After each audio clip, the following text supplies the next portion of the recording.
You may remember a little while ago I made this video here, in which I tried to clear up some confusions that this young guy has with morality, especially as it applies to atheism. And despite the fact that he has many videos talking about all kinds of different philosophical concepts, many of which I actually consider to be quite interesting and potentially response-worthy, I intended just to move on to something else. But as it turns out, this guy's kind of scrappy, and he made a 50-minute response to me, which I watched the majority of, and found it to have exactly the right YouTube spirit. I like this guy. I agree with essentially nothing that's said in it, but that's to be expected. And in that regard, I think it does a really good job of illustrating the incredible chasm between the fundamental assumptions of a habitual Christian and a lifelong atheist of whatever type you would call me. Most of this multi-part video will consist of us arguing about things that are essentially irreconcilable, and which we will never convince each other about, because it's not really the answers that we're disagreeing about, it's the questions themselves. And not even about whether the questions are well-formed or something, although that is part of it, but it's also about whether there's any reason to ask them at all.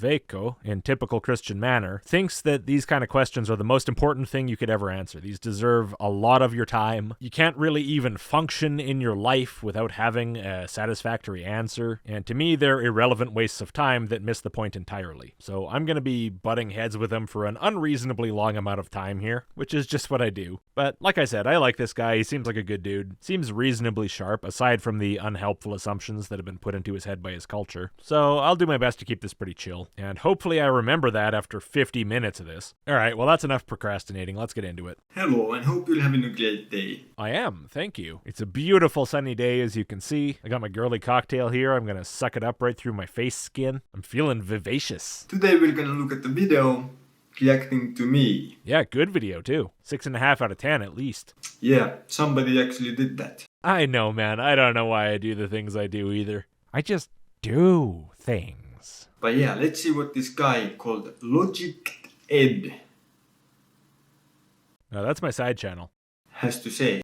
And here I start talking, and here, as a response video creator, things get a little bit muddled. I think what I'll do is that for his original video and my response to his original video, I'll make it black and white and add some reverb so that people can tell that this is what we were talking about before, even if they're just using me as background noise like the radio. I know you're doing it. I see you over there washing the dishes, even if you don't see me. This one's called The Biggest Problem with Atheism. Why is stealing someone's TV worse than giving them a new TV as a gift? And I'm supposed to answer in the context of a problem with atheism. So what is the problem then? Do you expect me to give a specific answer and for that answer to be problematic to you in some way? Maybe socially, maybe emotionally? I'm just tossing out educated guesses here. This isn't my first time dealing with a Christian who thinks there's a problem with atheism in terms of morality. And typically it only comes down to one thing, which is feels. Well, you're absolutely right, mate. The problem is with objective morality.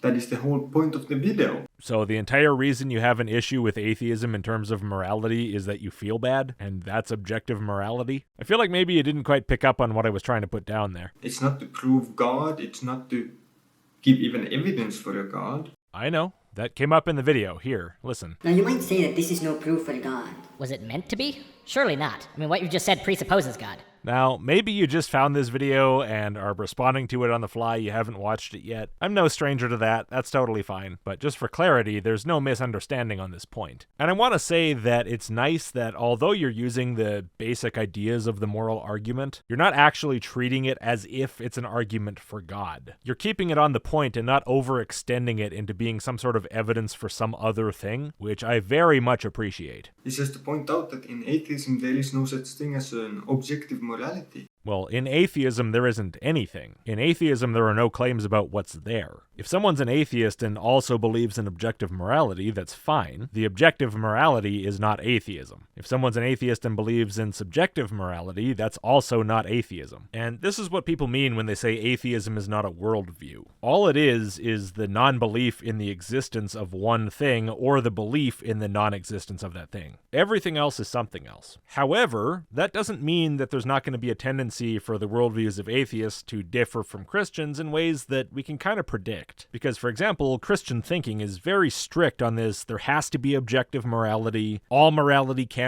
is objective. Objective morality can only come from God. Many forms of Christianity have an extreme case of tunnel vision on this issue. If somebody isn't a Christian or is not highly influenced by Christianity culturally, it's going to be much easier for that person to see some of these supposed requirements as not being required. But of course, if somebody has some other theistic morality, that's kind of the same thing all over again. If they're a Muslim, if they're a Hindu, but if they're an atheist, the philosophical field on the issue of morality is wide open. There'll be less tendency to commit to religious assumptions, although of course it can happen as a cultural hangover or by coincidence or just for whatever reason deciding that those make sense. So the point is, it's not as surprising if an atheist's thinking on this topic varies significantly from the mainline Christian thinking, as if a Christian's thinking varied significantly from it. So intuitively, you would kind of expect to see more atheists with worldviews that go beyond the Christian box, despite there being, of course, some who cling to being essentially a Christian minus the God, which I guess is all a very long-winded way of saying, yes, there are a lot of atheists who reject objective morality, but there are many who believe in that as well. And neither of these ceases to be an atheist, because neither of these positions are part of atheism as such. It's just that the absence of theistic thinking can kind of open you up to different ways of thinking on this issue.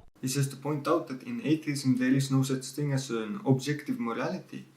By asking questions and hopefully making you think about them and try to answer them legitimately and truly asking why again and again. Okay, cool. It's actually hinting at the infinite regression problem if you've ever read about that. Okay, well, I don't put a lot of stock in this idea that infinite regression is inherently a problem. It seems to me it's only really a problem if you deny the possibility of actual infinity, which I don't. That would be an assumption, and it's an assumption that I don't make because I don't think that I have any reason to make it, really. What am I going to make that assumption based on? The fact that it blows my tiny little human mind? Well, that's not enough to convince me that this is impossible. For some reason, though, it's enough to convince Christians, despite the fact that they believe in infinities with their infinitely powerful, infinitely present, infinitely existing God. Of all the people who should be comfortable with the idea of infinity, you would think it would be them, but they don't seem to be a lot of the time. It's very common to see them arguing on this basis. But that's me speaking very generally. You're not really talking generally, you're talking specifically epistemologically about justifications and why questions. And I think before I go on with that, it's best to just let you continue and get your thoughts out, and then we'll go from there. It's an interesting problem,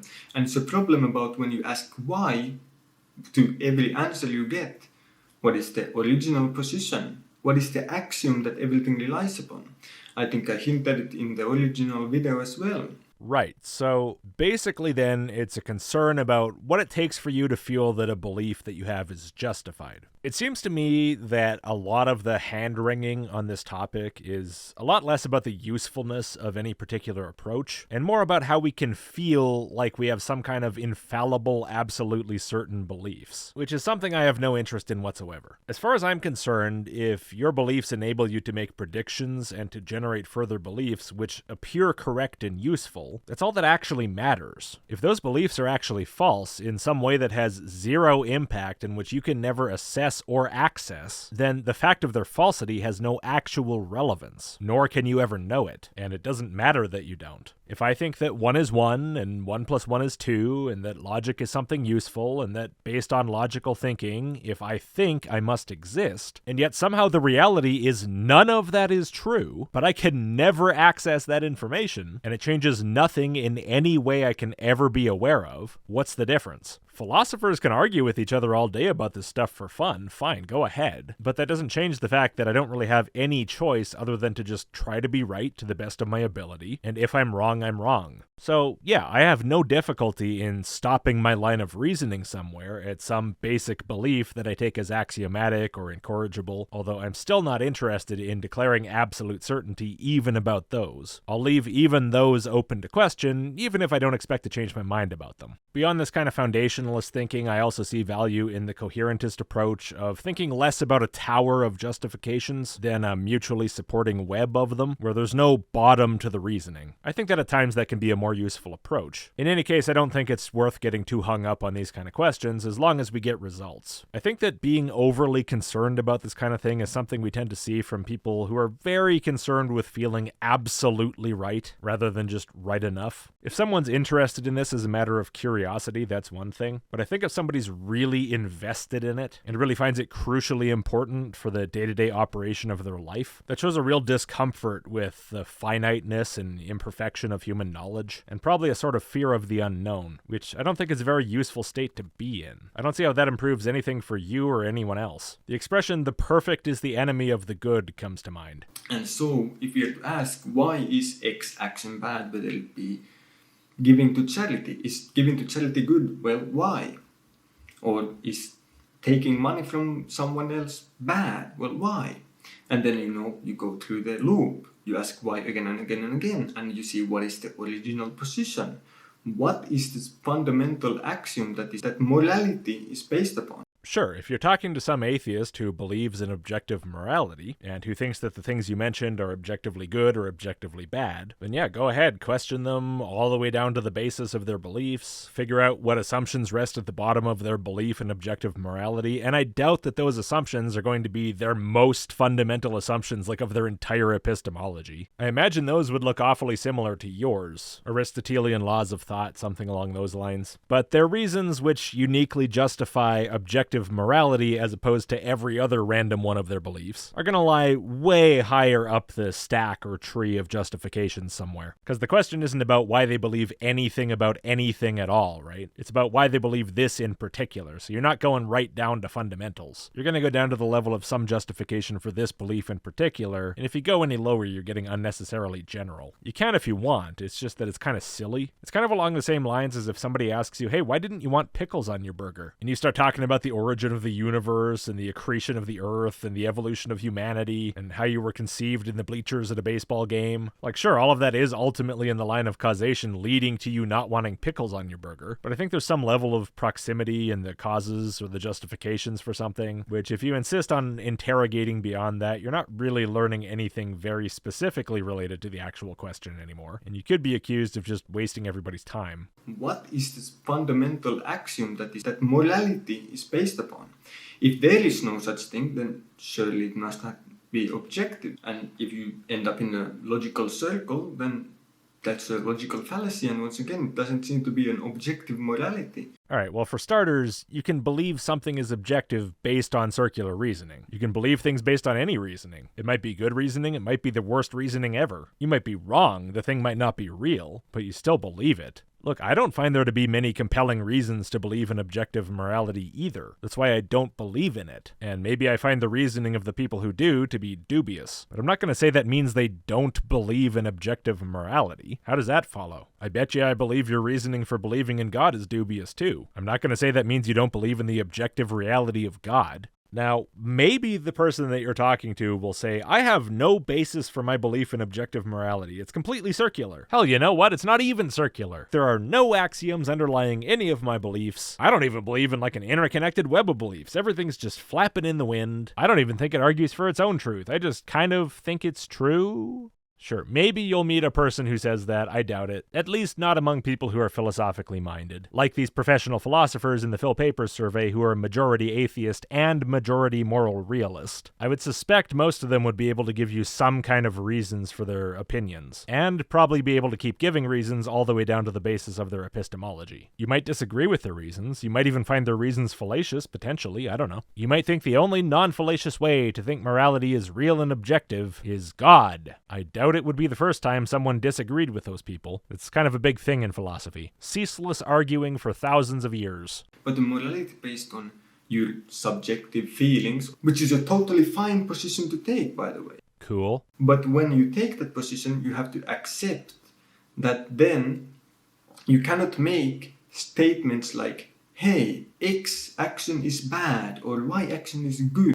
Yes, I can. That would be the morality part of subjective morality. What I would not be able to do, at least while being consistent, is to say that action is objectively wrong, beyond human subjective morality. If I did that, I would be very inconsistent, but I don't do that. Why would I? I don't even think that's what morality actually is in practice. In my day-to-day, the idea of declaring something objectively morally wrong wouldn't even occur to me. But I can still say something is good or bad, in the same way I can say something is important or trivial, valuable or worthless, beautiful or ugly. These are subjective topics. Of course my evaluation is also subjective. That should go without saying. I shouldn't need to clarify. Objectivity is inapplicable in these realms. But there's this subset of the population that insists on treating these subjective matters as objective matters, and who get incredibly confused when I don't clarify. So I'm clarifying now. Is it more clear now? Because you're admitting that there is truly no such thing as an objective good or an objective bad. I don't like the word admit there. That has this tone like I'm conceding something. This isn't a concession, it's a declaration. I was declaring this for many, many years before you ever brought it up. It's the way I've operated throughout my entire existence. Meaning that if you just happen to disagree on a person,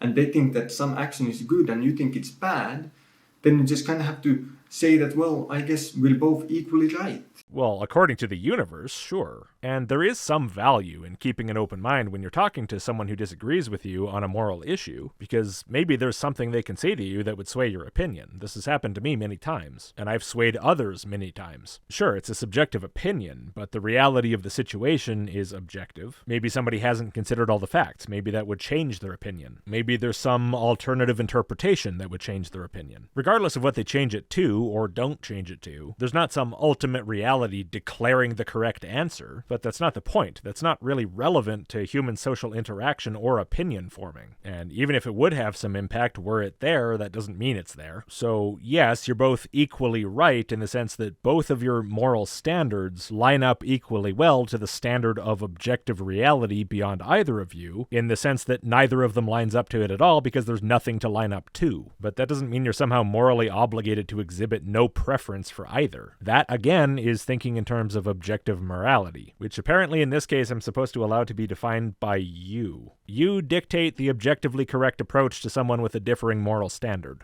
Sorry, but I don't see you that way. And that's the problem that you come to face.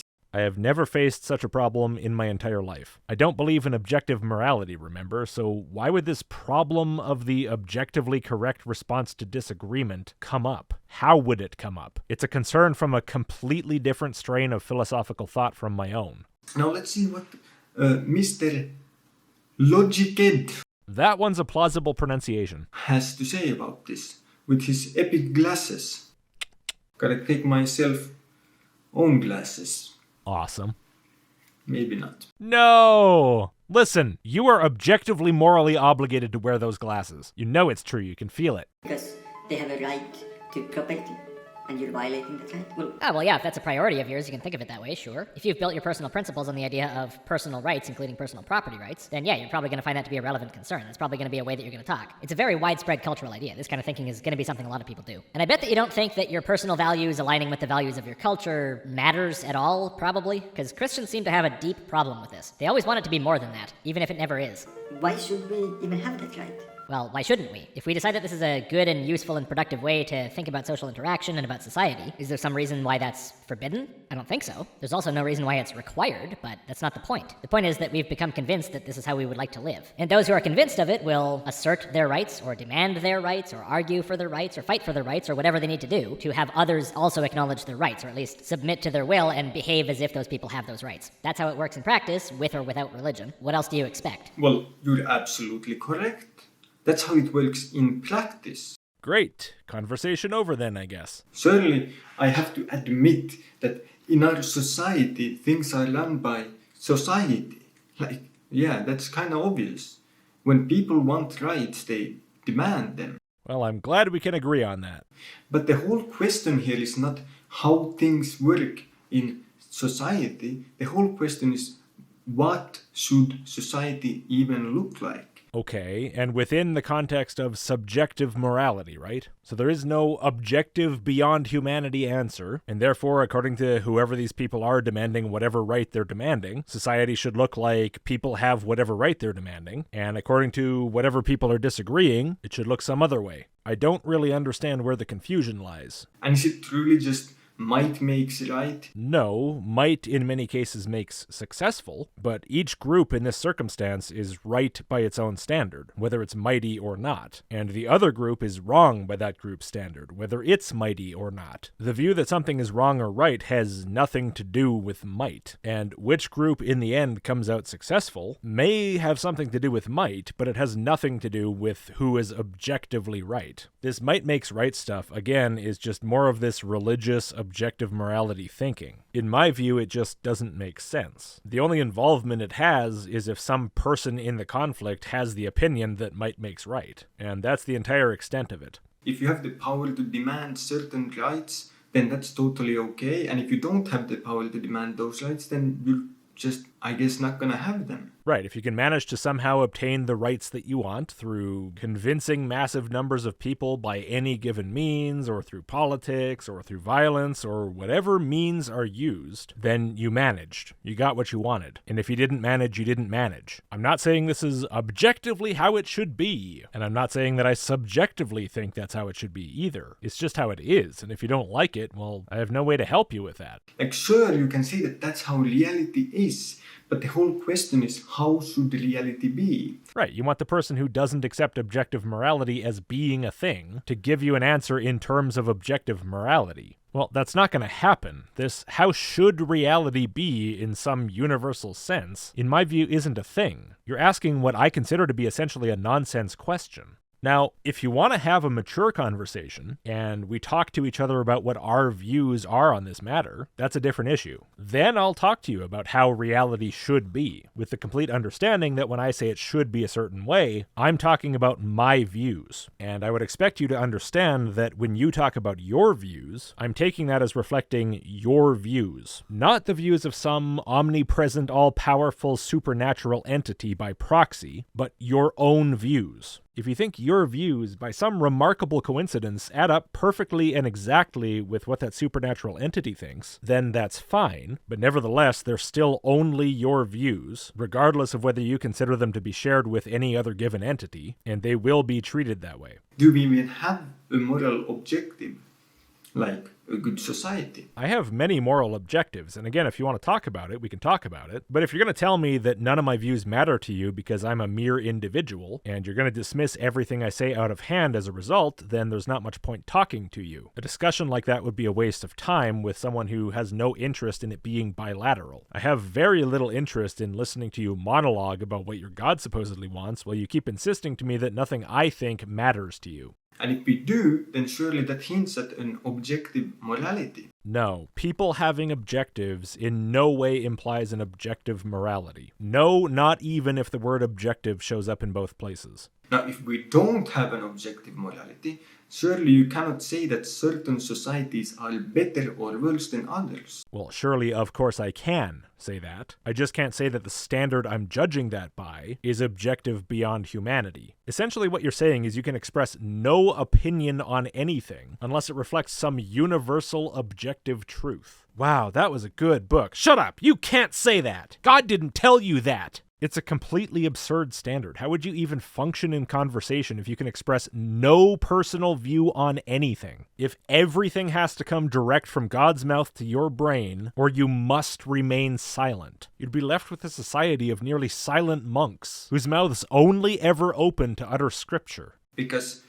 tomorrow, if everyone just decided that there should be no laws, then there would be no laws. Sure, if everyone decided that, including the politicians, then that's probably what would happen, yeah. But is that something that's morally good or bad? Now, it's for you to decide. Oh, now you're getting it. Yeah, you need to actually make your own decisions about issues. I believe the Redditors call that adulting. I hate that. I really despise that word. I don't know why I brought that up. If you're to say that there is no objective morality, you can't say that that's a bad choice for people to make. You keep insisting repeatedly that if morality is not objective, that I can't do this and I can't do that. It could be interpreted as you just saying you're being inconsistent if you do that, appealing to some objective standard, but of course I'm not. Contextually, it's extremely obvious that if I believe in subjective morality, then when I say this is good or that's bad, the standard I'm appealing to is my personal standard, my own views. You already know my views on morality, so if I express something in moral terms, you understand what I mean. You're not lacking information.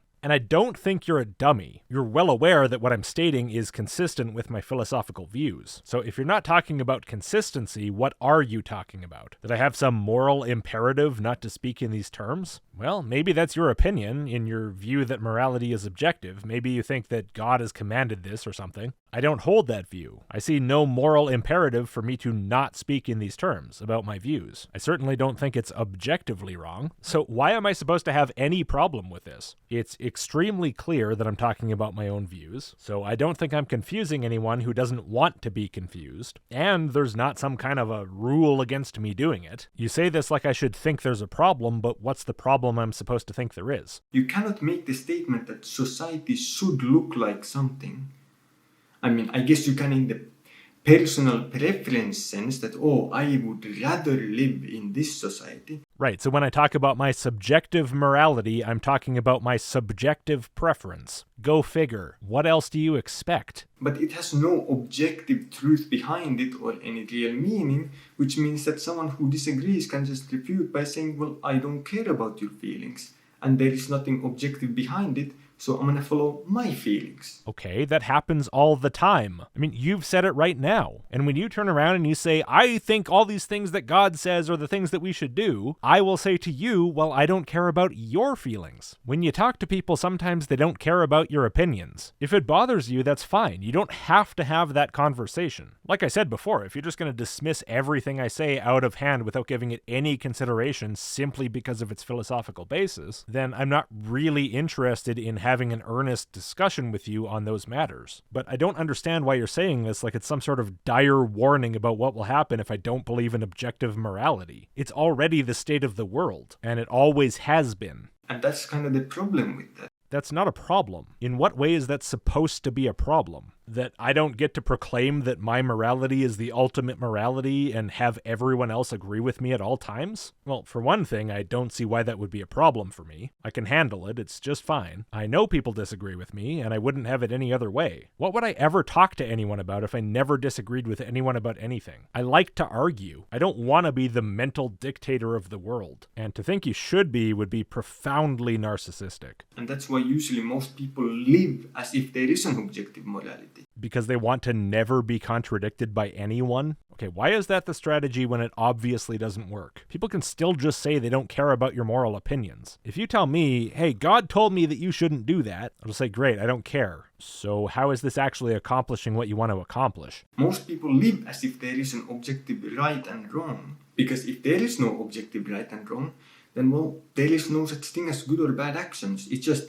personal subjective preferences that are based upon probably some evolutionary biology and psychology. Okay, so what I'm hearing is that most people live as if there's objective morality, regardless of whether there actually is, because they perceive the alternative as being in some way distasteful. They've chosen, based on their subjective tastes, to pretend morality is objective, to live as if it is, because it makes them feel better. Well, I agree. I think a lot of people do tell themselves and others that morality is objective because they find it subjectively preferable. Whether they actually believe it or not, I guess depends on the person. It's interesting that you don't say that most people live as if there's objective morality because they think it's real. The truth of it hasn't entered in here. It's only how it feels, which is as subjective as it gets. But that doesn't philosophically make it ethically good or bad. Well, yes, it does, by a different philosophical interpretation of what it means for something to be good or bad, which of course is the type of thing philosophy does. Try to talk about what the meaning of words is, what the meaning of concepts is, the degree of reality they have, what that means, in what context. When I talk about what makes something good or bad is how well it lines up to a given moral standard, and that there can be multiple different moral standards which evaluate the same thing differently, and that none of those standards is elevated above the addressed by reality itself, but rather just by the humans who hold to them. That's a philosophical position. For something to be philosophically one way or another doesn't mean it has to be one way or another based on your preferred philosophical outlook. Philosophy is much bigger than that. The world does not revolve around your philosophy any more than it does around your morality. And that's what we're talking about, philosophy. I agree, and of course within philosophy there are many ways of looking at the same issue, so why are you pretending that only one of them counts as philosophical? We care about someone's rights. Is it because it causes them harm? At least financial harm? If someone genuinely doesn't care about harm to other people, you could try to give them a practical reason, in the hopes that they start to care about avoiding harm as the more useful option. But if that doesn't work, there's no point scolding them about it. I really think you should care about this now. No, if they don't care, they don't care. That's a waste of breath. What's much more interesting than why should we care is why do we care? The reason to why do we care might be quite simple. It could be just evolutionary psychology. Through evolution, the people who have some sort of moral values evolve and continue to move forward. At least this is the view that you probably have, and I assume that most atheists have. Actually, I suspect that the view that most atheists have is probably that they don't really have a view on this, because they're mostly interested in their jobs and their lives and stuff, and if they're going to kill time, they're probably going to watch Netflix or something, not read about evolution and, listen to YouTube arguments. I think the people with enough interest in the topics that you and I are interested in to spend significant time thinking about it and thinking of, the origin of morality are likely distinctly in the minority. I mean, if not, that's cool. I would be happy about that. I just don't think it's the case. And of course, then you can add a religious aspect to it, saying that, well, this moral code could be written in us by a deity. Sure, could be. I'll give you that. Why should we care that harm is bad? Well, there are actual practical reasons to care about this. And you show text on the screen while I'm saying that says, why care about practicality? Surely, if there is no objective good and bad, practicality isn't better than non-practical actions, which is a very, very, very interesting statement. What does it mean? Well, one possibility is that you're equivocating two different senses of good and bad. The moral sense, which is about whether human behaviors are objectionable or desirable, and some sort of utilitarian sense of acting practically is a good way to accomplish the goal more so than acting non-practically. Labeling that as good or bad is a very weird thing to do. But hey, maybe I can't say that because God didn't define objective weirdness for me. However, though, using good or bad that way is still less weird than the other possibility of what this means, which is that acting practically is actually an objective moral requirement, and therefore practical behavior is objectively morally good. Or possibly non-practical behavior is the good one, I don't know. I guess I'll leave that up to Veikko to decide. But regardless, one of them is objectively morally good, and if neither of them is, then you must have no preference under any circumstances, lest your choice be considered unreasonable, I guess, because the reasonable basis on which to make a choice is that what you choose is objectively morally good, or it's objectively morally good to choose or something. I feel like intentionally avoiding making a choice in order to be considered reasonable for having not made a choice is also a choice, but maybe that doesn't count. So those are the options as I see them. I can't for the life of me decide which one it is. I'm just gonna have to wait to hear back on that. Who wants to live in a society where nobody cares about rampant theft? You don't even have to care about anyone else. You could be purely selfish and it still makes sense to care about this. If you tolerate this kind of behavior, it's going to affect you eventually. No, you didn't really answer the question to why should we care about this. You just answered that it affects us. Well, yeah, of course it affects us. So the fact that crime affects you isn't a reason to care about crime? What? Whether you drink water or don't drink water, that affects you. Whether you go outside and get sunburned affects you. But why should we care if it affects us? Oh boy. Okay. So here I was, taking it for granted that people care whether their house gets broken into, or whether they get hurt, or as he says, whether you die of thirst or get a sunburn. I'm over here taking it as the default that people don't want harm to happen to them. Reasons aside, completely irrelevant. Whatever the reason is that people don't want to get hurt, generally, the fact is they just don't. It runs against an already existing priority. But no, apparently the question wasn't really about the harm. The question was, and I can't believe I'm saying this, why should you, presumably meaning why should you feel morally obligated to not want to get hurt? I can't deal with this yet. Just talk more. That's the whole point of the question. Surely, even if you just care about yourself, it will affect you. But why should you care about what happens to yourself? Surely you can say that it's a biological inclination that we just have. But well, why follow biological inclinations? Why should we care about our feelings of harm, our feelings of pain? Why? So even if you are biologically predisposed to want to avoid personal physical harm, you can't do it, or you shouldn't do it, or you won't do it, I don't know, unless you feel morally obligated to do it. I said I was going to be nice, so let me try to do this nicely. The reason you care if you get hurt isn't because you're morally obligated to care. When you don't step out in front of cars on the highway, you're not doing that to comply with some dictate someone gave you. You're not concerned for your safety because you should be. You're concerned for your safety because that's part of what you are, biologically. It's your intrinsic nature. If someone puts your hand in a meat grinder, you're not going to be a perfect stone-faced stoic until someone says, oh, actually, you're not being a very moral person by not caring about your hand being in there. And then you start putting on the big act. Ooh, my hand. Oh, I care about this so much. I can't believe I have to say any of this right now. Because we have a biological inclination. That explains why we have that. But why should we care about it? That's the question that I'm asking, and you're not answering me. And you pop up text on the screen saying, why follow our feelings? Like as if you need an ethical mandate to react to pain. Where in the hell did you get the idea that you have to make some sort of moral decision to decide not to want to feel pain? This is instinct. There is no should involved. You will not want to be harmed. That's a simple fact. That is the natural state of a human. You can work to suppress that urge if you're so inclined, to varying levels of success, but that's going to take a lot of time and conscious effort. Maybe that would benefit from some kind of intellectual justification, but you don't need some intellectual justification to have feelings or to want to follow them. They're not intellectual. They're not choices. They're feelings. They're like your baseline biological state. And I have no idea what more you would possibly want me to say about this. I am really trying to be nice about this, but this has got to be one of the most inane questions I've ever heard on this channel. And to answer it, you would probably need some objective morality,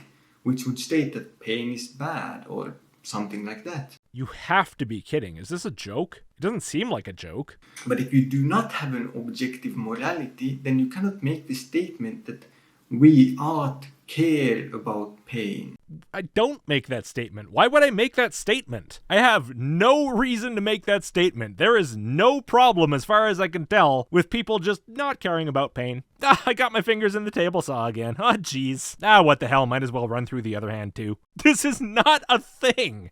What the hell is going on? We ought care about pleasure. We ought care about our well-being. Yeah, nobody cares about that without being ordered to by their objective moral system. Christianity doesn't have all kinds of stuff about, temptations of the flesh and so forth. That's not a thing. Nobody would ever care about this stuff all on their own. You really gotta poke and prod those guys into the brothel. Now, you have to get your pleasure. You don't want to be immoral now, do you? You cannot make these statements. I could, but why? Why would I ever? Not why should I morally, just what would be the point? I can't imagine someone saying a more ludicrous thing than, sir, you are morally obligated to feel pleasure in your life. Stop not caring about it and start masturbating right now. You can, of course, make the statement that we're gonna act as if our well-being matters because of biology and evolution and such. No, it matters to you. It's not an act when you worry about your personal well-being. You don't need an instruction manual on how and why to care. Oh, I can't believe it. This is the best little nugget I've found in a video in potentially years. But you can never give a philosophical justification for why we should actually do that. You're not pulling your hand off the stove because you have a philosophical justification. You're pulling your hand off the stove because your nervous system is going nuts. Nobody's standing around philosophizing about, do I really have a philosophical justification to care about whether I get shot by this mugger right now? I feel like maybe I might potentially have a moral obligation to care about it, but I'm not sure. I'm just not educated enough on the philosophy on this matter. Hey, Mr. Mugger, could you hold on a few weeks while I read through a few dozen of these Christian moral philosophy books? And that's what I'm asking. philosophical justifications for why you should care about, for example, your well-being. I know! Why? Now, of course, once again, it seems like a self-evident question. So, well, you'll die if you don't. Well, no shit. But why should I care about whether I live or die? You know, if you don't want to, just don't, man. If it's that hard to convince you, I guess whatever. Especially in a naturalistic world without God. What do you mean? You're going to be even more worried about it there. In the Christian one, you're just like, yeah, shoot me, Mr. Mugger, whatever, I'm going to heaven. What's the problem? I mean, I'm assuming that you don't believe in an afterlife without a God. Yeah, exactly. If you're dead, it's actually death. This is very concerning. And no, I don't care if I got prior moral permission from you to feel that way. I mean, if you do, then I would ask, well, how can you believe in an afterlife, yet see the idea of God as ridiculous? I don't know, man. Maybe they think the one makes more sense than the other one. Maybe they think it has somehow more evidence than the other one. Maybe they don't even care about the evidence and they just want to believe the one and not the other one. I don't know. Why are we talking about this? Or as unbelievable. Yet afterlife, which has clearly equally as much evidence or lack of evidence from your point of view, why would you believe in that? Make a different video about that. Who cares? You're driving me nuts, man. Now, if you don't believe in an afterlife, then surely after we die, we'll experience nothing. Oh no. Meaning that there is actually no reason to care what happens in life, right? No, that would be, there's no reason to care what happens in afterlife, because there's not one. That's what that would mean. Because eventually we'll just die and then nothing meant anything anyway. Nothing meant anything? Past tense? Well, yeah, it did mean something. If something means something to me now and doesn't mean something to me later, then it means something to me now, and later it will have meant something, and then at that present time won't mean something. See how that works? And currently, lots of things mean lots of things to me, because I'm in life right now. I'm not in the nothing. I haven't died yet. Isn't that exactly nihilism? What, that death retroactively removes the meaning in the moment from the things that meant something to you at that time? No, that's not what nihilism is. I don't know what that is. I think that one might be original. And well, that's my whole point. That's your point? How is that your point? If we do not have an objective morality, if we do not have a God or a deity or anything that gives us an afterlife or anything, then surely all of this is meaningless. Yeah, but it's not, though. Didn't I already talk about this in the video I made before? Or was I responding to someone else? I don't know. Frankly, all you people blend together after a while. But, so if stuff means something to me now, which it does, then if I die and there's no afterlife, the stuff still meant something to me. That cannot be changed by my death. Now, will it mean something to me after I'm dead? No. But that's then, and this is now, and this now is as it is, and always will have been as it is. I also have no idea why you think objective morality is required for anything to have meaning. They seem like completely separate issues. One is about what you consider to be acceptable or unacceptable behavior, and the other is about what you find important in your life. There may be some overlap, like for example, you may feel that acting morally gives you a strong feeling of purpose and is very important to you emotionally, but nevertheless, morality and meaning are clearly different things. Surely there is no right and wrong actions, because in the end it doesn't matter.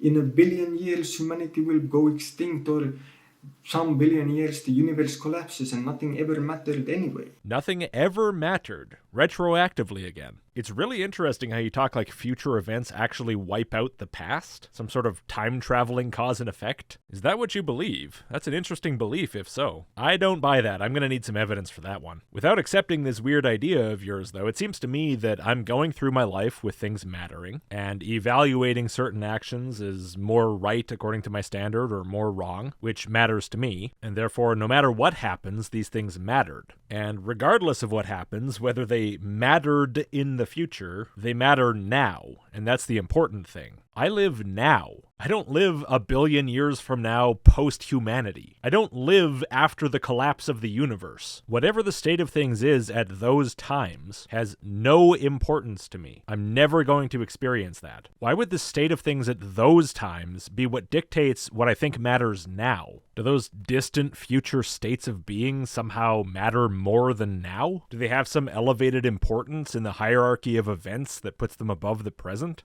Why? How? Based on what? If the phenomenon of something being important to a human is the product of the human brain, why would we look to a time void of human brains to determine the importance of things, rather than look to the time when there are human brains? This is how you want me to look at it, but you're gonna have to give me a reason. This isn't something I'll just take for granted. And, as far as I can tell, you're still talking about this within the context of not being morally obligated to care if you get hurt. In which case, what do you think is supposed to happen here? Like, you have a 3-year-old on top of a slide, and he falls off and bonks his head. And then what? What is the reaction you expect to see from a child who doesn't believe in God in this circumstance? The child will land and then stand up and start pondering, well, I could decide to feel pain right now. I could decide to cry. But really, when you think about it, eventually, possibly the universe will collapse, or in some other way, reality as we know it will change and end, and there will be no more humanity. I won't be around then to care about my playground owie. And since only the furthest possible point in time can dictate how I react now to anything, I suppose I'll have no particular reaction. In fact, I don't really understand why I'm philosophizing about this. I shouldn't be doing that either. There's no objective moral imperative to do that. Maybe I should just stand around doing nothing, but then again, the distant future hasn't given me any moral imperative to do that either. Oh man, I'm kind of gridlocked here. I guess I'll just lie down and die? But then again, the collapse of the universe didn't tell me to do that either. What am I gonna do? Veikko, this is absurd. How do you see any way for this lunacy to be implemented? Is this how you behaved as a child? When you fell down and hurt yourself, you didn't appeal to the collapse of the universe or anything, of course. You would have appealed to God and started thinking about the objective moral dictates of God and whether they really oblige you to react to the pain that you're feeling, or to feel it at all. Are you really going to tell me that that was your reaction? That you never just reacted because it hurt? You always stopped and considered the reason why you ought to react? You expect me to believe that? Pull the other one. If that is the position that you want to take, then sure. What, the position that things matter based on now, not based on distant future events for no apparent reason? Okay, thank you for the permission, I will. That is totally fine. That might even be rational. Well then why are you talking about it like it's some mind-bogglingly insane thing to do? Pick a lane, man. But if you take the position, once again, you can't make any statements about, well, we have an obligation to do what is right, because there is no such thing as right and wrong in that worldview. Have I made statements like that? I mean, normally I make statements about what's the optimal path to achieving some sort of a goal. I'm fully aware there are people whose goals are at odds with mine, and I don't go whining to those people about, but we have an obligation to act the way I like. If their goals seem to be sufficiently out of sync with my own that I don't think there's any way to convince them to align their behavior to mine, then I just mark them as an enemy and move on. If they do seem to share goals with me, and they seem to be taking actions to try to achieve those goals, which I believe to be counterproductive in that enterprise, maybe then I'll try to convince them of that if I feel like spending the time. But I won't do it in terms of, we're obligated to do this. It'll be in terms of, actually, you want this to happen, but if you do the thing you're doing, it's going to do something else. And here's my justification for that claim. I don't have any interest in talking the way you apparently want me to want to talk. It serves no purpose to me. In fact, I consider it to be counterproductive. I hope this explains it a lot better than my explanation in the original video. No, this is a catastrophe.